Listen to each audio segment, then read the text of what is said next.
Welcome back. Your dreams are your ticket out. Welcome back to that same old place that we laughed about. Looking at this graph, I'm sure your eye goes right to Saturday, where we made $139.49. But for net, it's negative $16.14. And I love my local post office workers. I really, really like them. So this, what I'm about to say, is not to besmirch them.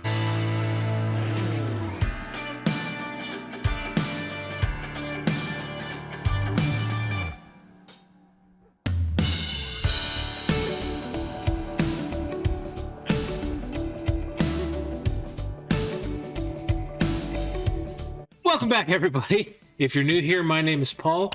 I lost my job back in May and I started selling on eBay. It was a way to supplement my income. And I also decided to go back to college for graphic design.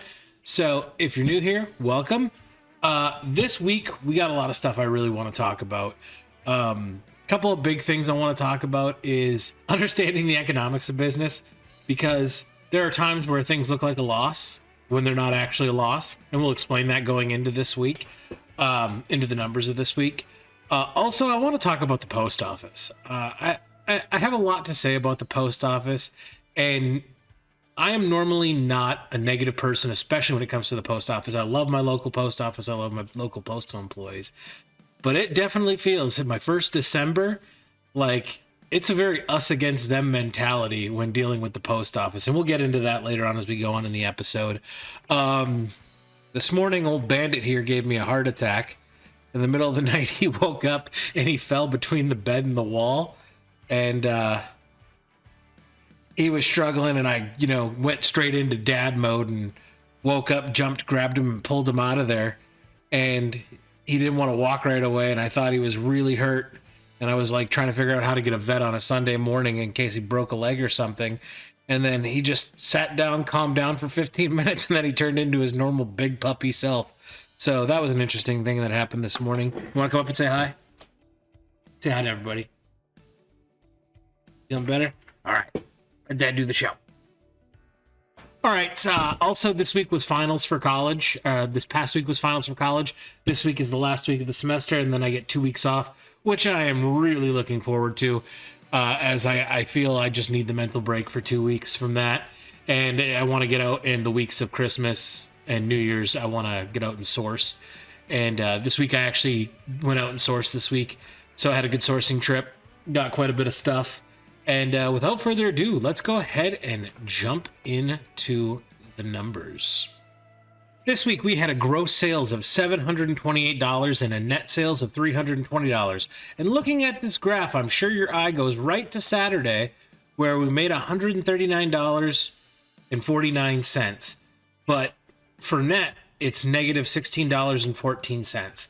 As like I told you guys last week, I had the I ran out of sunglasses this week, and I had the box of scratch sunglasses that I found in my, like, going through as I was listing sunglasses. I accumulated 69 pairs of scratch sunglasses, and I put them up on auction. Well, the auction ended Friday night, and they only had one bid on it, and it sold for $9.98 plus $20 shipping. And when having to do the cost of goods of that, for sunglasses, I've just standard done the cost of goods as $1.12 a pair across the board, because that's what I've done. And obviously, when I started doing that, I wasn't even considering that there would be damaged pair into it. Obviously, that's my fault. But once I got the damaged pair and I decided to sell them as a lot, I had one of two options for the bookkeeping side of the house. I could either combine the 69 and call them one item, and then go back and readjust the price for all sunglasses sold in the past to match it out to where it came out to the total pay. Or I could take the option of taking $1.12, multiplying it by 69, and for this specific item, to call that its cost of goods.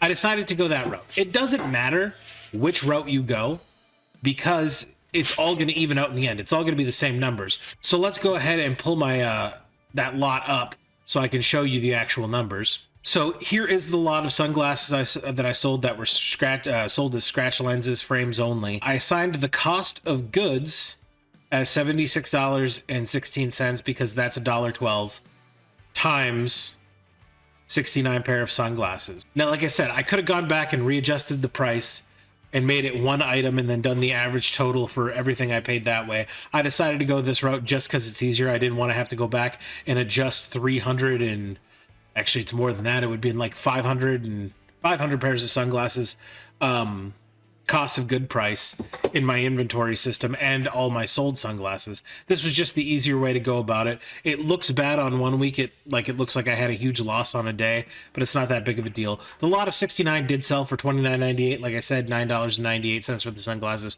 $20 for the shipping. Actual cost to ship the item was $10.73, which was a negative return of $61.89. Flipwise tracks your purchase locations, so as long as you're keeping good records, you can know the money that you've spent with a vendor or however you enter it into your books. And I just wanted to show you guys who looked at that and looked at that loss that I took from the 69, the lot of 69 sunglass frames. As of right now, the total spent on sunglasses, not including the shipment that I have coming in now, total spent is $592.76. My gross income from sunglasses as of right now is $1,329.26, which is a net income of all sunglasses that I purchased of $161.85.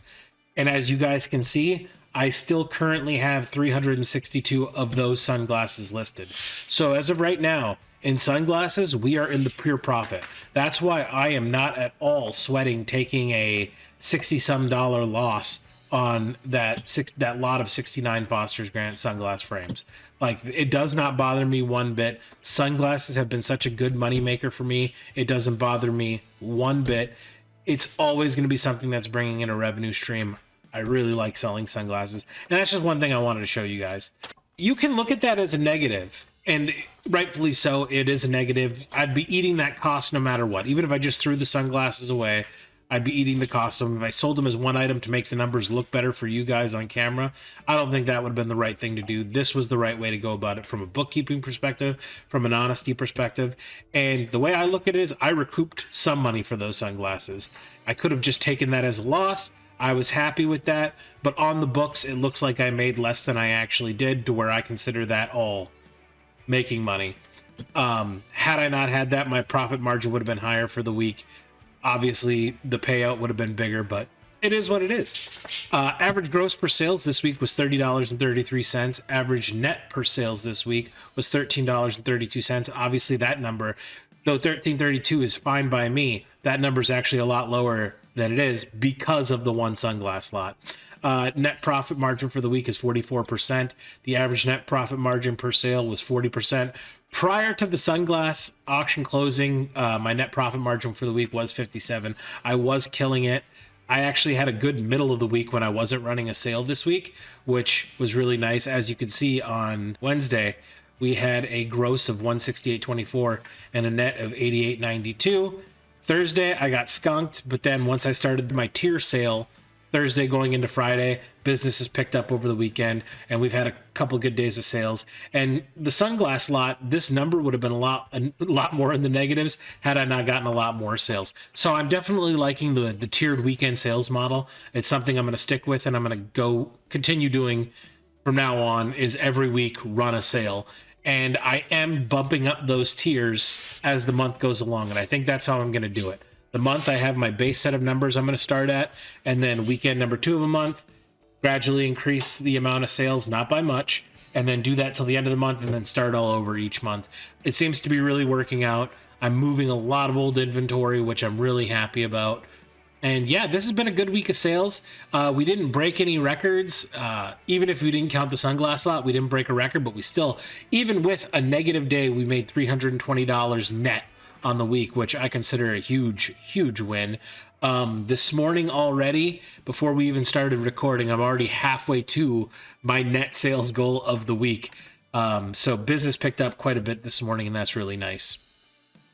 Top 10 return by sources. Top 3, a lot of items from home. This week I spent a lot of time going through my old DVD and Blu-ray collection that's been sitting in a crate collecting dust for 10 years, and I'm starting to list those. They're not big money makers, but I'm at least getting them out of the way. I did run out of sunglasses on Tuesday of this week.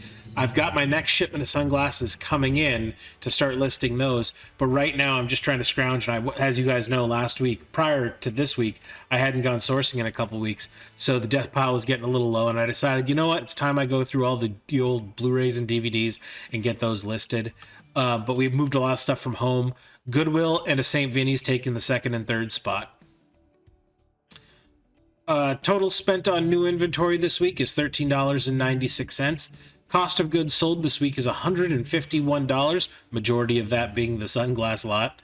And I spent $99.26 on marketplace fees, and I begrudgingly spent $146 on shipping labels, which we will talk about as we get into the top 10. But I'm definitely have a little bit of a bitter taste in my mouth about the post office. Only in December, and I understand why.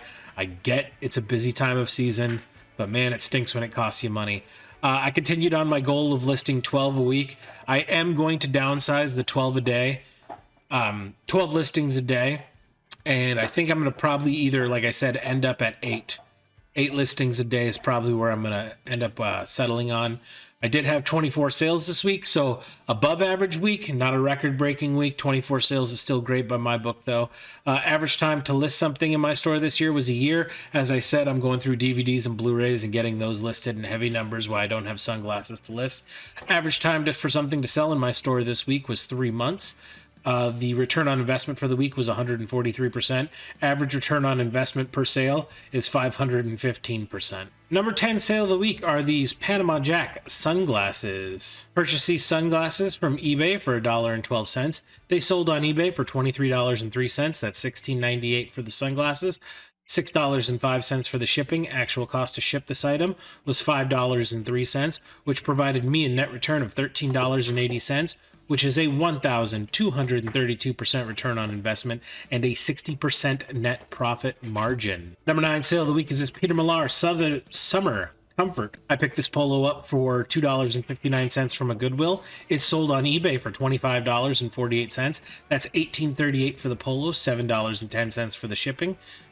The actual cost to ship this item was $5.01. That provided me a net return of $13.86, which was a 535% return on investment and a 24% net profit margin. Number 8 sale of the week are these vintage California Raisin PVC figures from Hardee's Happy Meal Toys. I got these figures. I got actually a bunch of these figures from that donated lot back in July, so they were free.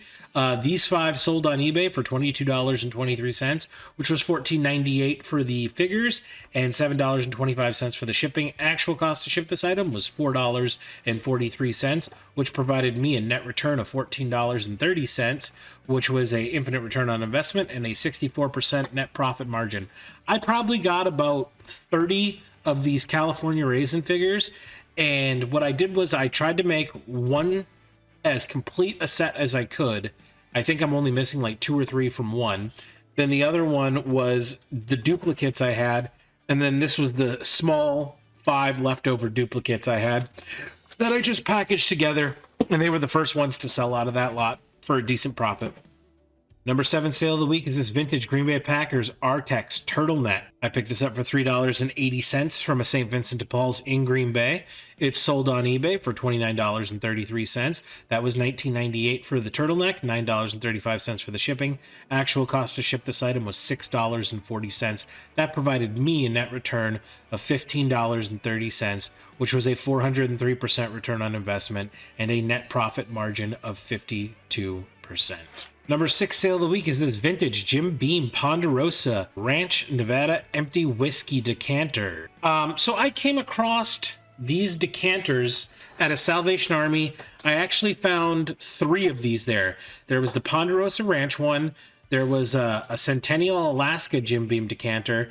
And then there was another one. It wasn't Jim Beam. It was another brand of whiskey out of San Francisco. And it was shaped like a streetcar.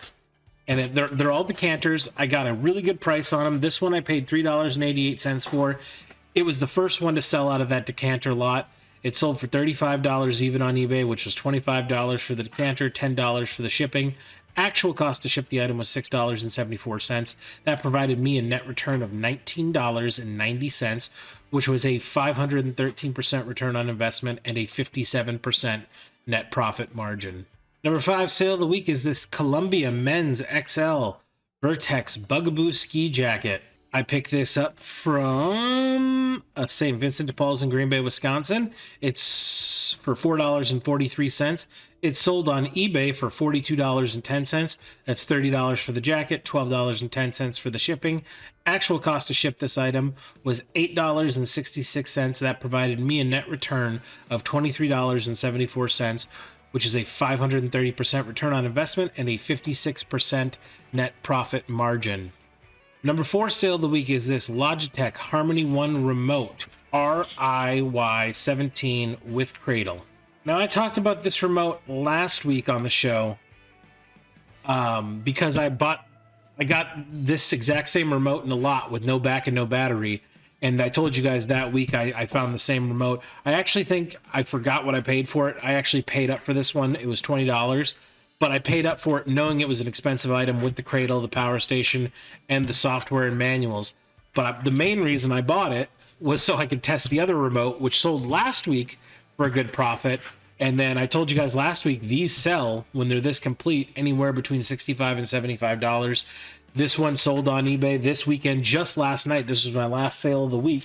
And it sold for $66.98, which was $51.98 for the remote and $15 for the shipping. Actual cost to ship this item was $7.78. That provided me a net return of $30.86, which was a 154% return on investment and a 46% net profit margin. So if you ever find these Logitech remotes out in the wild, make sure you pick them up because they are always going to fetch you a good price. I haven't sold a broken one, but I sold one without a battery, and I made a good profit off that. Number 3 sale of the week is this vintage Columbia Sportswear Men's XL Windbreaker. Picked this up from a Goodwill for $3.68. It sold on eBay for $50.08, which was $35.98 for the jacket, $14.10 for the shipping. Actual cost to ship this item was $8.92. That provided me a net return of $31.51, which was a 856% return on investment and a 63% net profit margin. Number 2 sale of the week is this Mountain Hardwear Women's Large Hoodie. I picked this jacket up from a Goodwill for $3.68. It sold on eBay for $55 even, $45 for the jacket, $10 for the shipping. Actual cost to ship this item was $8.66. That provided me a net return of $35.87, which is a 975% return on investment and a 65% net profit margin. And the number 1 sale of the week is this Lit autographed 8x10 by all the band members of Lit. I have no clue where I acquired this in my lifetime, but this was something that I've had. I knew I've always had this autograph. I've never gone and saw Lit. I've never seen Lit perform. I'm not a big, but for some reason, I've had this in storage. Like I've carried this with me throughout my whole Navy career, throughout once I got out of the Navy and I was traveling America working different jobs. I've always had this autograph photo. I truly don't remember where I got it or how I acquired it. But one day, as my death pile was getting lower and I was going through some of my stuff to sell, I came across this and I was like, I don't know how much an autograph of Lit's going to go for, but let's go ahead and list it. And when I started doing the research on it, autographs were literally going between $70 and $100 for the band Lit. Specifically, the 2 brothers who are in the band, their autographs are the ones that are worth the most. This is the whole entire band. All 4 of them autographed this 8x10. So I thought, okay, well, we'll go ahead and list this and see how long it takes. And it took 13 days for it to sell. I initially listed it for $99. I ran a weekend sale, and it sold this weekend on the weekend sale on Thursday night, like right before midnight, whenever I put the sale up. Because as soon as I put it on sale, it sold. So that makes sense, it being Thursday night. I thought it was Friday, but I did the sale starting on late Thursday night. And like I said, I had this forever, so I don't even know where I got it from. So it was $0, but it sold on eBay for $84.28. That's $77.98 for the autograph and $6.30 for the shipping. Actual cost to ship this item was $4.26. which provided me a net return of $67.57, which is an infinite return on investment, and a 80% net profit margin. All right, going into the week, we got to talk about USPS. We got to talk about the Postal Service. I got a return early last week, a return request for a VCR I sold a couple weeks back. The person hit me up and they're like, hey, I just got the VCR and the box was impaled by like a pole. And I'm like, what? And she's like, yeah, like the VCR is destroyed.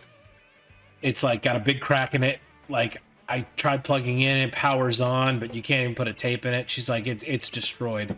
And she's like, I know this isn't you. I know this was USPS. And I'm like, I am so sorry to hear that. I got to figure out how to file a claim, if I can file a claim in this instance. But I told her to open up a return and send it back. She sent it back, and there was literally a hole, a triangular hole in the top of the box that did look like either the corner of something metal or like a pole went through the top of it. Not all the way through the box, like the VCR stopped it, but it cracked the top of the VCR and busted the top of the VCR in. So that was a big loss for me this week, that I blame on the post office. But then I had another scenario where I don't know how you guys do this, but for me, like when somebody buys something, I package it up, I print a label on it, and I either drive it to the post office or it's picked up during my normal postal time.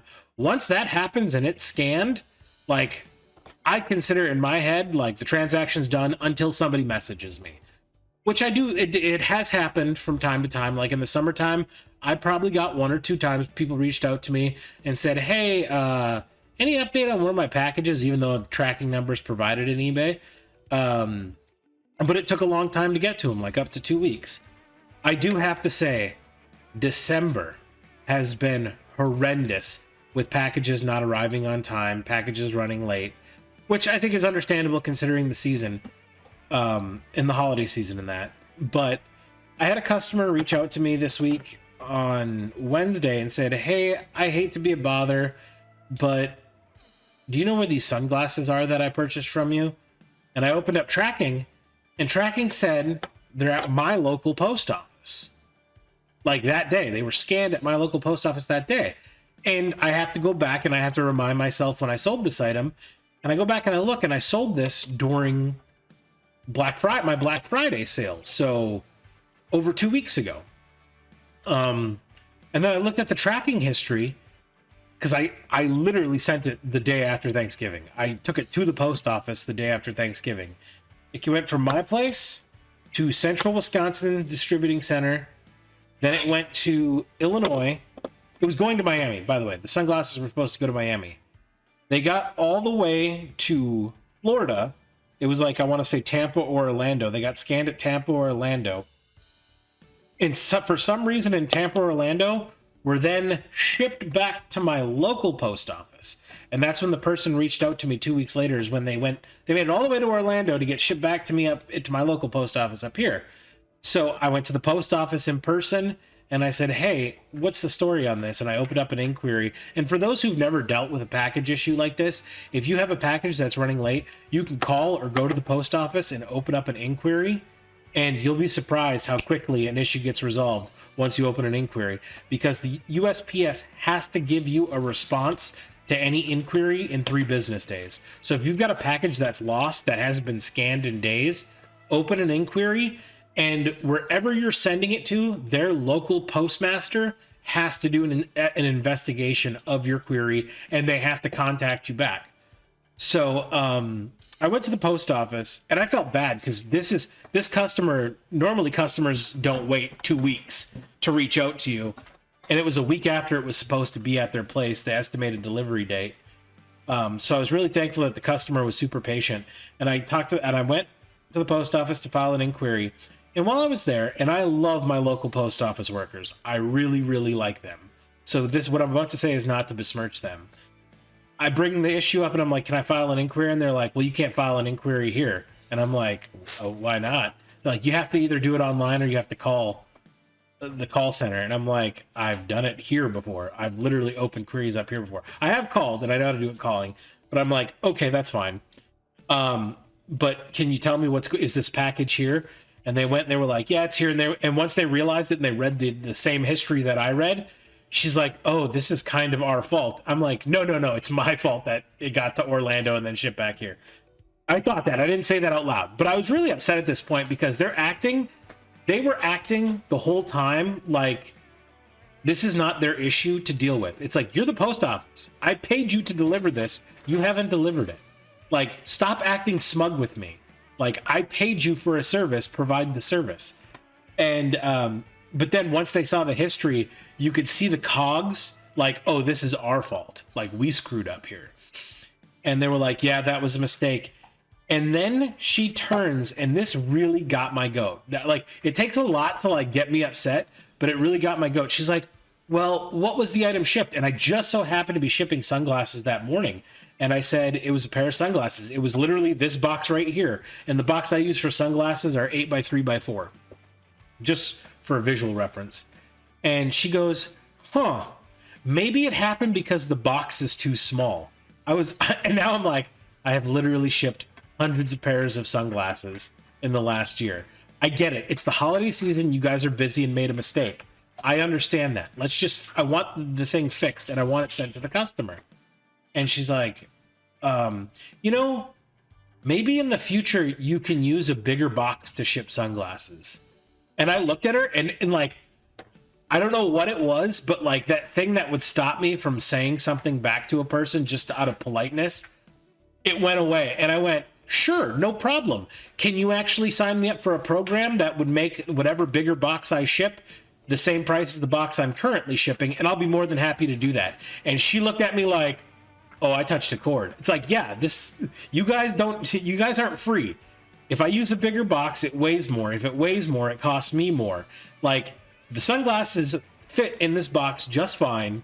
It's your obligation to deliver them. Don't tell me that the only solution is for me to pay you guys more money to do the same job, because that's not the right answer. That is not the right answer. And that really boiled my blood. And it made me feel like it was a very us versus them situation, which I want to get past because I don't want to have any negativity into this. Everything's been working great, but like December, man, it seems like the post office falls apart in December. And I'm just wondering if you guys out there are experiencing the same thing. Have you noticed late deliveries gone up? Have you noticed lost packages gone up? Because I think so far in December, I've had 7 late deliveries. Luckily, all the customers were great, but I've had 7 late deliveries. And then this pair of sunglasses, the one in question, they couldn't give me an estimated date for it being delivered, which now puts me in a position as a business person. I've got to treat this customer right. This customer bought a pair of sunglasses for me in November, expecting to have them, which I'm assuming is for a gift for Christmas for somebody. So I had to do the right thing. I had to eat the loss on that sale. And I literally went home from that experience. I called and I opened up an inquiry to get the package moving back to Orlando, but my conscience got the better of me. I issued the person a refund and I sent them a message and I said, hey, I just got done talking to the post office. The package isn't lost. They know where it's at. They have it. However, they couldn't give me an estimated delivery date because of the package being diverted. So I said, I issued you a full refund, and I hope you enjoy the sunglasses when they do get there. I'm extremely sorry that they're late. And this person was really nice to deal with. She knew it wasn't my fault, and I think she really appreciated the gesture of the refund. And that's just something I got to eat. And I need to look into not only FedEx, but USPS in scenarios like that, if there's a way I can file a claim to recover the loss. I know that if you go more than 60 days without it being delivered, you can file a claim, or if it's damaged. I just got to actually sit down and do it and see if I can actually recoup my money that way. But I am curious, so sound off in the comments below. Are you guys having any issues with USPS similar to me? Are you having the same issues, or are you having different issues? If so, I'd like to know about it, know about your issues, and I'd like to know how you guys are dealing with your issues. And if anybody has any advice on these, like, should I file a claim with FedEx, which I think I have a rightful thing to file a claim, but how do I prove it, you know? Because I sent it to the customer, they delivered it, it was broken, they sent it back to me via FedEx. Like, I don't know how that works. So if anybody's got any advice on that front, the shipping front, please let me know. Otherwise, as you guys can see, the sales have been good. I actually had a pretty busy middle of the week with the exception of Thursday. I didn't get any sales on Thursday. It doesn't make sense. How did I get 0 on Thursday? Oh, because it was probably right at midnight when that remote sold. So the money would have came in on Friday morning. College finals were this week. That was another thing that was eating up a lot of my time, was just getting my final projects turned in for both classes, which I did. I'm feeling very confident about. I hope I get to report back to you guys next week and tell you guys I got an A on my finals in both classes. I'll let you know how it goes. Graphic design is super awesome. Again, I am looking forward to getting a 2-week break after this week. And I'm gonna get a lot of sourcing done. I did get to go sourcing this week. I got a lot of good inventory. Not as much as I wanted to, but I still got a lot of good stuff. At least not to where I'm sweating about my death pile getting really, really low and having to come up with 12 items a day, which, again, I am going to downsize come the new year on my daily listings. So, yeah, that's all I think I got for you guys this week. Curious to know how your guys' week went. As always, if you're new here and you enjoyed the content, a subscription would be greatly appreciated. And a like on the video helps me out in the algorithm for more people to see this content. If you are interested in sales information and updates on my personal journey through eBay reselling and college. So thank you guys so much for joining. I truly appreciate all of you. I hope you guys had a great week. I hope you guys have a great week to come. And no matter what happens, I'll see you guys next Sunday. Have a great week, everybody.